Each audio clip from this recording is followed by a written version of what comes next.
Merci. Michel Marinaudet, vous êtes, je rappelle, vous êtes directeur général de l'Inagora, acteur historique du logiciel libre qu'on ne présente plus, mais que vous intervenez surtout aujourd'hui ici avec votre casquette d'animateur d'OpenLLM France. Alors, avant de rentrer à la vue du sujet, quelques mots sur OpenLLM France. Merci pour la gentille introduction. Donc effectivement, après un quart de siècle à œuvrer dans le cadre du logiciel libre pour développer ce qu'on appelle la troisième voie numérique, donc celle qui bien sûr se différencie du monde des gamins et puis en fait de ce qu'on connaît un peu moins du monde asiatique.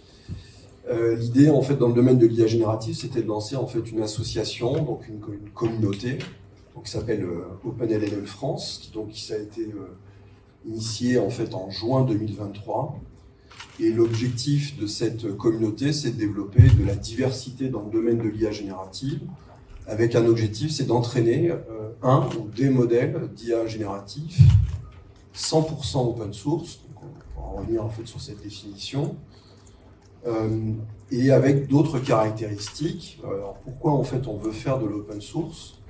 Un, c'est pour mettre au bout du jour, en tout cas en fait à la lumière finalement, des problématiques qui se posent à nous en fait quand on est confronté à ces IA, et en particulier en fait sur les données d'entraînement.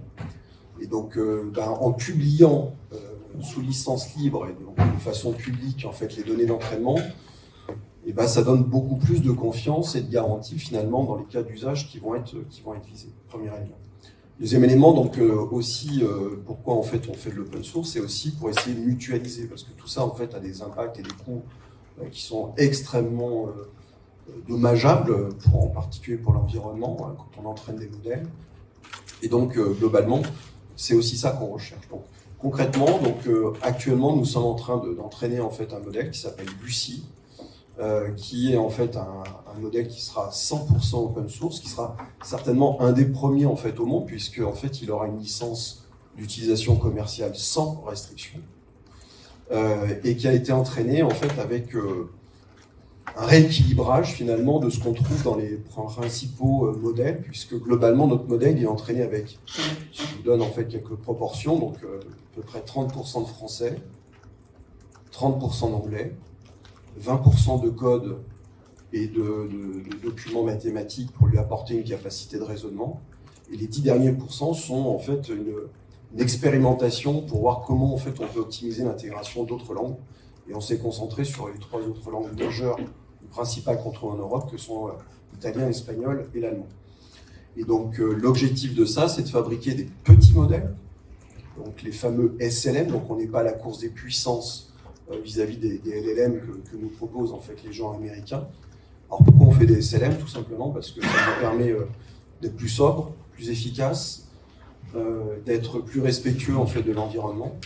Et puis comme on parle de souveraineté aussi, aujourd'hui, globalement on a créé d'autres liens avec ces acteurs, donc un que vous connaissez qui est NVIDIA, et donc on cherche en fait tout simplement pour que demain nos modèles puissent en fait être utilisés par n'importe qui, indépendamment en fait d'infrastructures qui sont extrêmement coûteuses, et donc globalement revenir à des choses en fait qu'on fait depuis des années en fait, à faire fonctionner ça sur les environnements type un PC classique. Voilà. Alors tout à l'heure, Michael disait que les collectivités ne sont pas forcément en retard. Quelle est votre vision sur leur niveau de maturité sur le sujet de l'IA générative? Est-ce que vous êtes aligné sur cette vision, pas en retard et plutôt aware, comme on dit? On constate qu'il y a des attentes nombreuses. Je pense qu'il y a une promesse en fait qui a été poussée quand on a découvert publiquement les travaux en fait autour de ChatGPT. Donc il y a une forme de maturité qui est pour l'instant en fait reste à démontrer. Je suis désolé, je vais m'inscrire un petit peu en faux ou en tout cas donner, mais globalement aujourd'hui il y a beaucoup d'expérimentation, mais finalement moi ce que je constate c'est qu'il y a 3 freins aujourd'hui au passage à l'échelle. C'est concrètement en fait on a du mal à objectiver la valeur perçue et pour l'utilisateur final, ce que je pense que tu voulais exprimer aussi, Nick. Donc globalement, qu'est-ce que ça apporte en fait à l'utilisateur et à l'organisation? 2, le coût. du passage à l'échelle, puisqu'en fait ces infrastructures et ces services nécessitent quand même des investissements en fait extrêmement importants. Et 3, une fois qu'on aura passé la vague en fait des chatbots et ainsi de suite, des RAG en fait sur les documents, qui sont une application qu'on apporte en plus à la multitude d'applications qu'ont déjà les agents en fait en collectivité. Donc il va falloir qu'on intègre en fait ces systèmes dans les applications qui sont utilisées au quotidien dans les collectivités. Et ça, on pourra en fait finalement cette intégration fine avec la manipulation et l'intégration des données en fait finalement pas forcément sensibles, mais en tout cas qui peuvent relever en fait un caractère personnel si on traite les sujets RH par exemple. Forcément, on ne peut pas le faire aujourd'hui avec les technologies qui nous sont proposées actuellement sur le banc public. Donc c'est aussi ça qu'on cherche à proposer. Et donc les cas d'usage que nous on vise, c'est ceux qui nous semblent nous apporter le plus de valeur en fait dans les organisations, qu'elles soient publiques ou privées. C'est comment les gens capturent l'intelligence collective qu'on fabrique en fait dans l'ensemble des réunions sur lesquelles on y passe des heures et des jours dans notre vie. Donc globalement, qu'est-ce qu'on a? Le premier cas d'usage qui me semble intéressant, c'est de pouvoir avoir des solutions qui enregistrent les réunions, qu'elles soient en fait physiques ou hybrides, fassent des verbatims, des transcriptions, des résumés. Donc ça, c'est à peu près tout ce que vous avez dit auparavant, que vous avez expérimenté. Mais je pense qu'il faut qu'on aille un step plus loin, et c'est aussi ça en fait un des cas d'usage que nous on vise avec nos modèles, c'est de proposer en fait des outils qui permettent d'interagir en fait intelligemment avec ces contenus. Parce que globalement, il y en a des gens qui font des comptes rendus, qui les mettent sur l'intranet et ainsi de suite, mais globalement, personne ne va les voir. Et donc personne, en fait, malgré tous les meilleurs moteurs de recherche qu'on a mis en place dans les organisations, on voit bien que c'est une difficulté. Les gens, pour retrouver le dernier rapport d'activité du CIAN, en fait, ils vont d'abord chercher sur Internet et pas sur l'intranet. Donc en fait, ce qu'il faut faire, il faut aussi avoir des modèles, donc finalement un outil qui va permettre d'interagir avec ces contenus en fait qu'on construit en langage naturel. Et donc globalement, c'est aussi un des axes en fait sur lequel on travaille, c'est la multimodalité, puisque aujourd'hui on est toujours obligé de passer par un clavier, mais demain en fait, ce qui sera surtout important, c'est de me dire, rappelle-toi, j'ai fait en fait cette intervention avec Nick et puis les ensembles lors des assises de BIA. Rappelle-moi en fait ce que j'ai dit à ce moment-là et globalement fais-moi le résumé en fait de ce qui avait été produit à ce moment-là. Donc c'est ça en fait qu'il faut aller chercher. Donc ça c'est vraiment le cas d'usage. Et donc celui-ci on le déploie dès à présent. Donc c'est des grosses collectivités. Donc on travaille pour la Commission européenne, 1100 salles de réunion qui sont équipées de nos solutions. Donc ça, c'est un contexte particulier où le sujet de la souveraineté est important. Et puis ces modèles, en fait, que l'on fait sobres et compacts, ils ont la capacité à s'exécuter dans des environnements très sensibles, très déconnectés. Et donc un des cas d'usage aussi qu'on mène actuellement, c'est le ministère des Armées, où on est capable en fait de faire tout ce que j'ai dit avant, donc enregistrer, verbatim, résumer, et d'avoir en fait une sorte de chat qui permet d'interagir avec les documents qui ont été les verbatims, les résumés des réunions, de façon complètement déconnectée, finalement sur un PC que le cabinet en fait, du ministre en fait, peut emmener. Et ça, globalement, c'est un cas d'usage extrêmement spécifique, mais réfléchissez peut-être à l'image des organisations dans lesquelles vous êtes, forcément les conseils d'administration, les réunions très sensibles en fait, des élus, et ainsi de suite. C'est très difficile en fait aujourd'hui à manager ça en fait avec les solutions du marché et donc on va proposer en fait ce type de solutions. Voilà, donc globalement notre axe nous c'est effectivement de travailler sur finalement l'intelligence collective et comment la capitaliser, mieux la capitaliser et en tout cas mieux en fait donner les outils pour y accéder en fait dans le temps. Michel Marinaudet, lorsqu'on parle d'IA générative, on entend beaucoup les noms d'OpenAI, de Google, de Microsoft et d'autres qui viennent à l'esprit, même si c'est aussi des acteurs français. L'objectif d'OpenLLM France, comme vous l'avez expliqué, c'est de créer des communs numériques d'IA pour faire une IA générative de confiance, donc réellement open source avec des données d'entraînement disponibles en licence libre. Où en êtes-vous de cet objectif et de quels moyens disposez-vous pour cela, sachant qu'en face vous avez des sociétés internationales avec des moyens pratiquement illimités? Je vais reprendre une formule un peu à la mode, là. Il faut faire beaucoup avec peu. Donc effectivement, Aujourd'hui, on n'a pas les moyens effectivement de Meta, d'OpenAI, mais globalement, il faut quand même aussi voir en fait quels sont les objectifs qu'on poursuit, parce que on peut faire bien sûr la course au modèle en fait avec un grand coût de 100 milliards de dollars pour investir sur ces fameuses cartes, ou on peut avoir des approches en fait différenciées. Pour entraîner en fait un modèle d'IA générative, il faut 3 choses. Il faut des données, il faut des ressources computationnelles, donc des serveurs de calcul, et des talents, en fait, donc des ingénieurs qui sont capables en fait de monter ces modèles. Donc comment on a fait sur les datas, donc ça a pris le plus de temps, c'est de collecter effectivement des données. Donc on a fait aussi, on a pris des parties forts dès le début de l'entraînement, pas d'usage de données synthétiques, et une volonté de ne pas utiliser en fait les données issues d'Internet, puisque quand on commence à ouvrir quand même les datasets en fait qui sont les command crawl et ainsi de suite, on s'aperçoit qu'il y a beaucoup de choses qu'on n'aimerait pas en fait voir apparaître à l'intérieur. Par ailleurs, sachez que tous les modèles que vous pratiquez aujourd'hui ont certainement des données personnelles qui vous appartiennent ou des œuvres en fait protégées par le droit d'auteur. Mais en fait, on a mis en face, donc quand vous interrogez en fait les modèles, quand vous dites qui est Michel-Marie Maudet, en fait, un modèle, bon, il va soit vous dire n'importe quoi, il va halluciner, soit en fait maintenant, il vous propose en fait une formule qui poliment vous dit je ne peux pas en fait vous donner des informations en fait sur telle personne. Bon, c'est juste en fait un filtre, mais globalement les données sont dans ces données. Donc on a travaillé nous sur les données pour avoir en fait des choses qui sont les plus vertueuses. Donc on en a récolté quand même 3000 milliards de mots, donc 3 trilliards. Donc c'était un très gros travail où donc on va les remettre à disposition en fait, publiquement. Bon, ce qui donnera en fait aussi, puisqu'on parlait d'explicabilité, de confiance, si demain en fait, parce que notre modèle, nous, il n'y aura pas de filtre, donc il sera sans censure.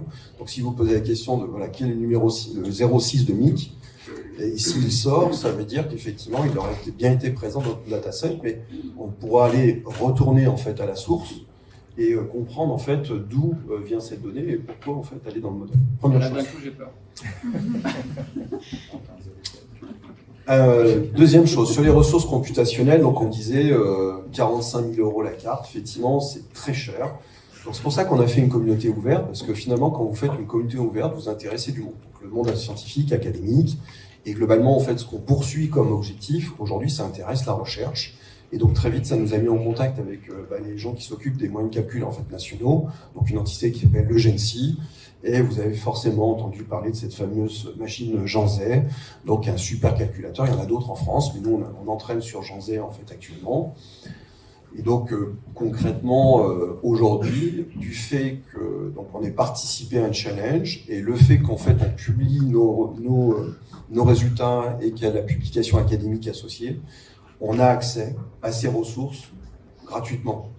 Alors c'est nous tous qui les payons collectivement avec nos impôts, mais globalement en fait ça nous permet d'avoir à disposition ces environnements. Donc, pour vous donner, puisque tu me demandais le nombre, donc actuellement par tranche de 24 heures, nous on consomme à peu près 12 768 heures GPU, puisqu'on utilise actuellement 512 H100, les fameux 512 H100 en parallèle pour entraîner le modèle. Donc on a commencé le 22 août. On en est à peu près à la moitié, donc il nous reste un mois. Mais donc on voit en fait l'impact. Donc on aura consommé à peu près 700 000 heures GPU pour entraîner un modèle. Donc on y reviendra, je crois. Donc je déconseille à tout le monde de se lancer dans l'entraînement de modèles. Enfin, je pourrais écrire un livre en fait là-dessus. Bon. Et la troisième chose, les talents. Donc là, par contre, c'est une chance en fait en France et en Europe, c'est que globalement dans le monde de l'IA, on est plutôt la formation académique française fait qu'on a des très bons personnels. D'ailleurs, il y en a beaucoup qui travaillent pour ceux qu'on a cités auparavant, mais on a la chance en fait de pouvoir, sur une ambition comme la nôtre, d'intéresser en fait des ingénieurs ou des chercheurs. Donc c'est pour ça que globalement on est une équipe à peu près. Pour entraîner Lucie actuellement, c'est une trentaine de personnes. On en a une dizaine en fait de l'Inagora, puis après les 20 autres personnes viennent du CEA-LIST, du Lauria, de l'IDRIS, en fait donc des labos de recherche qui en fait travaillent en fait avec nous. C'était aussi un des objectifs de monter cette communauté, c'était de pouvoir élargir en fait le domaine de compétences. Donc voilà, donc des moyens, donc on peut en trouver, il faut être imaginatif. Et donc, comme je vous l'ai dit, donc à peu près sur les objectifs, donc on en est à peu près à la moitié. Donc, il faut attendre encore 1 mois et j'aurai grand plaisir à revenir en fait autant que vous souhaitez et puis en fait à venir vous voir pour vous présenter effectivement les résultats en fait de cet entraînement qui va être quelque chose en fait assez singulier sur le marché aujourd'hui. Michel Marie, est-ce qu'on peut donner peut-être une grille de lecture, donc une grille de raisonnement, pour dire dans quel cas de figure on ferait mieux d'enrichir les données d'un LLM plutôt que d'aller directement sur des plus petits modèles de données de type SLM ou PLM, donc paiement personnel. Donc effectivement on s'inscrit, je pense que puis là c'est intéressant puisque y compris OpenAI en fait avec la sortie de ces derniers modèles nous a montré que ces stratégies d'avoir des modèles spécialisés certainement en fait quelque chose qui va se développer dans l'industrie. Donc ça c'est vachement important parce que globalement faire des modèles personnalisés ça veut dire des modèles plus petits, plus compacts et puis donc nous ce qu'on recommande très vite en fait pour nos clients chez qui on intervient donc c'est de mettre en fait une sorte de hub à modèle qui permet en fait de tester pour un cas d'usage plusieurs modèles et de consolider finalement les capacités en fait de ces différentes approches. Alors moi ça fait depuis maintenant octobre 2023 qu'on est dans cette phase en fait d'entraînement, donc je déconseille à tout le monde de faire ça. C'est un enfer. C'est un enfer parce que globalement se pose la question en fait des données, les droits, les données biaisées, genrées. Donc typiquement tous les modèles en fait aujourd'hui utilisent les données de Wikipédia. Donc dites Wikipédia c'est une source sûre, mais globalement 90% des contenus de Wikipédia en fait sont soit construites, soit validés par des hommes. Donc qu'est-ce qu'on fait, comment on le traite, voilà, donc, par des hommes plus que par des femmes. Oui, c'est ça. Oui, les hommes, les personnes de sexe masculin. Bon, voilà, donc moi j'ai été confronté, on avait mis un comité et ainsi de suite, mais donc à un moment donné, il faut que quelqu'un décide, et donc moi j'ai été confronté à des centaines en fait de questions en fait sur qu'est-ce qu'on prend, quelles règles de filtrage on applique, et ainsi de suite. Donc déjà, il y a une chose qui est sûre, c'est que quand on entraîne un modèle, qu'on le fasse de façon consciente ou pas, on induit en fait des préférences. Alors vous appelez ça des biais, mais en fait nous c'est des préférences quand on produit le modèle. Et donc, sincèrement, je pense que si vous pouvez vous éviter de vous retrouver dans cette situation, c'est mieux. Donc concrètement, donc après, je crois que Mick, tu disais ça hier soir, mais on pourrait avoir en fait finalement des étages ou des cas d'usage. Mais aujourd'hui, faire de l'alignement de modèles, voire de pré-entraîner, je pense qu'il faut vraiment essayer de ne pas le faire. Voilà. Et utiliser en fait effectivement des approches qui ont été évoquées. Donc le RAG en est une. Donc bonne nouvelle, donc la DINUM en fait, la direction du numérique, qui maintenant ne travaille plus que pour les administrations centrales, elle travaille aussi pour les collectivités. En fait, ils font des efforts. Et globalement, ils vont sortir en fait, il y a une technologie qui me paraît en fait vachement intéressante, qui est donc un multirag qui sont développés. Et ça, en fait, on essaie tous. Donc, on parlait avec les spécialistes. En fait, aujourd'hui, on essaie tous de limiter en fait ce qu'on appelle les fine tuning, qui sont en fait extrêmement coûteux et difficiles en fait aussi à gérer dans le temps en fait. Voilà. Donc par contre, donc ça c'est l'état de l'art aujourd'hui. Donc, mais par contre, vous l'avez vu certainement dans les annonces en fait d'Apple, ce qu'ils appellent Apple Intelligence. Donc globalement votre téléphone, il a toutes vos données personnelles et donc on va construire des modèles qui vont être auto-apprenants sur les données personnelles, sur votre quotidien. Vous avez vu les annonces de Meta en fait avec les lunettes connectées qui vont vous permettre d'enregistrer finalement. Donc on va arriver sur des modèles qui vont être capables, en fait, effectivement, de faire l'entraînement en permanence. Mais pour l'instant, dans les cas d'usage que vous avez adressés, vous, dans vos collectivités, dans les 3 ans, faites surtout pas d'entraînement. Donc, du rail et quelques techniques aussi, puisque aujourd'hui, alors c'est très bien pour vendre, en fait, les projets aux directions générales, obtenir, en fait, les financements en France 2030 et ainsi de suite. Il faut mettre un sticker l'IA générative. Il y a quand même beaucoup de choses encore aujourd'hui, mais vraiment beaucoup de choses qu'on peut faire avec de l'IA symbolique, classique, ou de l'algorithmique très simple, qui ne nécessite pas tous ces moyens. Alors je comprends qu'il y a un affichage en fait IA qui est nécessaire, donc mettez le sticker, et après quand vous faites un usage raisonné, voilà, où on garde le contrôle, en fait de tout ça. Voilà. Bien, merci pour ces précisions. J'aurais encore beaucoup de questions, mais on va plutôt prendre les vôtres. Alors, est-ce que vous avez, mesdames et messieurs, alors je vais venir avec Le micro. Oui, bonjour. Alors, c'est peut-être plutôt une question pour Monsieur Mollet. Donc c'est une question, pour être tout à fait honnête, que j'ai depuis un moment. J'ai entendu déjà une conférence sur l'entraînement de Lucie. J'ai travaillé avec des chercheurs de l'Université de Nantes sur la calculateur aujourd'hui. Et ce sujet du hardware est un vrai sujet pour les collectivités. Les collectivités sont nombreuses, risquent d'avoir besoin de toute façon de petites infrastructures parce que parfois une petite carte graphique c'est déjà pas mal pour ne serait-ce que de l'inférence. Et vu votre culture open source, il y a un sujet qu'on peut facilement imaginer de peer-to-peer, de distribution des calculs. Et on sait que c'est aussi un sujet en matière de transition énergétique. On sait qu'on a une énorme capacité de calcul de GPU gaspillée par toutes les technologies de blockchain, puisqu'il y a du temps de calcul qui est volontairement utilisé pour rien à ce niveau-là. Et je me disais, est-ce que vous avez imaginé, est-ce que vous avez pensé chez OpenLM la possibilité, au lieu de mobiliser un supercalculateur, de s'appuyer, comme l'ont fait par exemple les astronomes, on le sait dans le domaine de la recherche, sur les petites capacités de calcul que peuvent avoir ou des particuliers, ou justement ces 36 000 communes de France et leurs petites DSM. Merci pour la question. C'est un sujet que moi je rencontre. J'étais avec le DSI là, récemment, la région Occitanie, donc c'est de savoir effectivement où on va placer ces ressources computationnelles, à quel niveau on les fédère. En fait, est-ce que c'est au niveau de la région, au niveau en fait, de métropole, donc globalement, je ne pense pas qu'il y ait une réponse unique. Je ne sais pas ce que fera la région Île-de-France là-dessus, mais globalement, c'est un questionnement qui est en cours sur savoir où est-ce qu'on les positionne. Donc, pour répondre à votre question, donc effectivement, il y a une approche qui s'appelle le federated learning, c'est-à-dire en fait de pouvoir distribuer en fait l'apprentissage. Donc c'est quelque chose qui a été étudié il y a 3-4 ans où il y a eu pas mal de papiers de recherche dessus. Mais ça a été mis un peu sous le coude pour l'instant parce que finalement il faut aller vite et donc cette distribution finalement des calculs, elle pose beaucoup de questions. Et en particulier finalement, comment en fait parce que pour calculer, il nous faut la donnée et on voit déjà que sur Janzé c'est assez compliqué en fait de pouvoir uploader mettre à disposition tous les datasets dont on a besoin pour faire l'entraînement. Et donc cette question-là en fait elle est difficile à gérer aujourd'hui. Et donc ça a été mis en retrait.